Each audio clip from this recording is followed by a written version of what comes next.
Reporter breaking. Seat നിഷേധിച്ചതിനെ തുടർന്ന് CPI വിട്ട് CC മുകുന്ദനെ മത്സരിപ്പിക്കാനുള്ള നീക്കത്തിൽ നിന്ന് കോൺഗ്രസ് പിന്മാറി.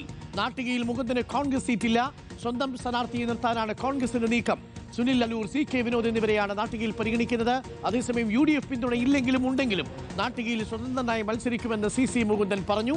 NDA മുന്നണിയുടെ ഭാഗമാകില്ലെന്നും പുറത്തുനിന്ന് ആർക്ക് വേണമെങ്കിലും പിന്തുണ നൽകാമെന്നും CC മുകുന്ദൻ റിപ്പോർട്ടറിനോട് പറഞ്ഞു. കേൾക്കാം. ഞാൻ പറഞ്ഞ പ്രതികരണമായിട്ട് വേറെ ഒന്നുമില്ല, മുന്നോട്ട് പോകും. അതായത് UDF സ്ഥാനാർത്ഥി ആയില്ലെങ്കിലും മുകുന്ദേട്ടൻ മത്സരരംഗത്തുണ്ടാകും. ഉണ്ടാകും അല്ലേ? എന്തായാലും മത്സരത്തിനുണ്ട്. ഈ BJP കക്ഷികൾ ഇന്ന് സംസാരിച്ചിരുന്നു. അവര് തയ്യാറാണ് മുകുന്ദേട്ടനായിട്ട് സംസാരിക്കണമെന്നാണ് അവരിന്ന് അവരുടെ ജില്ലാ പ്രസിഡന്റ് പറഞ്ഞത്. എന്തുണ്ടെങ്കിലും ഏറ്റെടുക്കാന്ന് പറഞ്ഞു. പക്ഷെ അതൊന്നും വേണ്ട, നമുക്ക് പറ്റുന്ന കൂട്ടത്തിൽ നിങ്ങൾക്ക് വേണമെങ്കിൽ പുറത്തുനിന്ന് സപ്പോർട്ട് ചെയ്തോളാൻ പറഞ്ഞു. അത്ര പറ്റുള്ളൂ. പുറത്തുനിന്ന് സപ്പോർട്ട് ചെയ്തോ? ഒരു മുന്നണിയിലെ സ്ഥാനാർത്ഥി ആവുന്നില്ല. ഇല്ല ഇല്ല ഇല്ല. ഇപ്പോൾ നമ്മളോട് സംസാരിച്ചത് CC മുകുന്ദനാണ്. ജെയ്സനോട്. ജെയ്സൺ, CC മുകുന്ദൻ പറയുന്നു ഇനി കോൺഗ്രസ് പിന്തുണച്ചാലും ഇല്ലെങ്കിലും സ്ഥാനാർത്ഥിത്വത്തിൽ നിന്ന് പിന്നോട്ടില്ല എന്നുള്ളതാണ്. ഇതിപ്പോൾ അമ്പലപ്പുഴയിൽ G സുധാകരൻ പറയുന്നത് പോലെയാണ്. പക്ഷേ അമ്പലപ്പുഴയിൽ UDFന്റെ പിന്തുണയുണ്ട് G സുധാകരന്. ഇവിടെ പിന്തുണ നൽകുമെന്നൊക്കെ കരുതിയോ CC മുകുന്ദൻ? CC മുകുന്ദൻ യഥാർത്ഥത്തിൽ പെട്ടോ? അങ്ങനെ പറയാൻ പറ്റുമോ? അതല്ല ഇതെല്ലാം ഒരു വലിയ പദ്ധതിയുടെ ഭാഗമാണോ?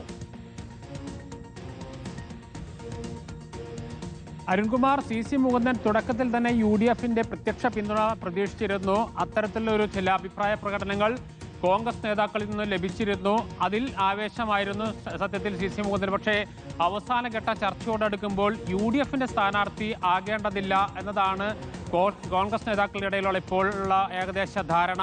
സ്വതന്ത്രനായി മത്സരിക്കട്ടെ. അതേസമയം ഇപ്പോൾ CC മുകുന്ദന് കോൺഗ്രസിന്റെ നിലപാടിൽ കടുത്ത അമർഷമുണ്ട്, അതൃപ്തിയുണ്ട്. അതാണ് അദ്ദേഹം ഇപ്പോൾ പ്രകടിപ്പിക്കുന്നത്.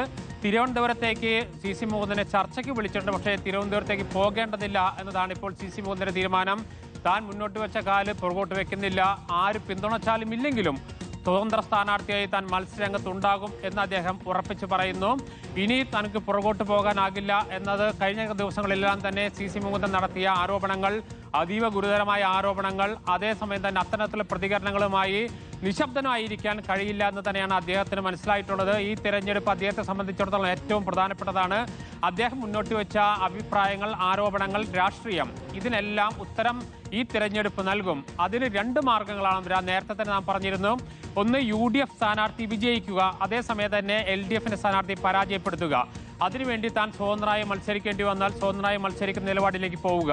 അല്ലാത്ത പക്ഷം UDF സ്ഥാനാർത്ഥിയായി മത്സരിക്കുക, വിജയിക്കുക, അല്ലെങ്കിൽ പരാജയപ്പെടുക. ഏതായാലും ആദ്യം പറഞ്ഞതിനാണ് സാധ്യത കൂടുതൽ. സ്വതന്ത്ര സ്ഥാനാർത്ഥിയായി മത്സരിക്കുന്നു, അവിടെ പരാജയപ്പെടുന്നു. പക്ഷേ CC മുകുന്ദൻ പിടിക്കുന്ന വോട്ടുകൾ കോൺഗ്രസിന് ഗുണകരമാകുമോ എന്നതാണ് അവർ ഉറ്റുനോക്കുന്നത്. അത്തരമൊരു നിലപാടാണ് കോൺഗ്രസും ആഗ്രഹിക്കുന്നത്. അതേസമയം തന്നെ CC മുകുന്ദൻ ഉയർത്തിയ വിമർശനങ്ങൾക്ക് അതൊരു വളരെ ശക്തമായ നിലപാടായിരുന്നു എന്ന് LDFന് ബോധ്യപ്പെടുത്തുക.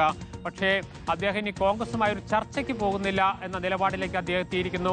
ആര് തന്നെ പിന്തുണച്ചാലും ഇല്ലെങ്കിലും സ്വതന്ത്ര സ്ഥാനാർത്ഥിയായി താൻ രംഗത്തുണ്ടാകും. ആർക്ക് വേണമെങ്കിലും പുറത്തുനിന്ന് തന്നെ പിന്തുണയ്ക്കാം. BJP നേതൃത്വം ഇന്ന് തന്നെ രാവിലെ വ്യക്തമാക്കിയിട്ടുണ്ട്, തങ്ങൾക്ക് CC മുകുന്ദനെ അകറ്റി നിർത്തേണ്ട കാര്യമില്ല. പക്ഷേ അത് തനിക്ക് വേണ്ട, പുറത്തുനിന്ന് ആർക്ക് വേണമെങ്കിലും പിന്തുണയ്ക്കാമെന്നതാണ് CC മുകുന്ദന്റെ ഇപ്പോഴത്തെ നിലപാട്. അരുൺകുമാർ, CC മുകുന്ദന്റെ കാര്യത്തിൽ ഇപ്പോൾ UDF അവരുടെ നിലപാട് മാറ്റി.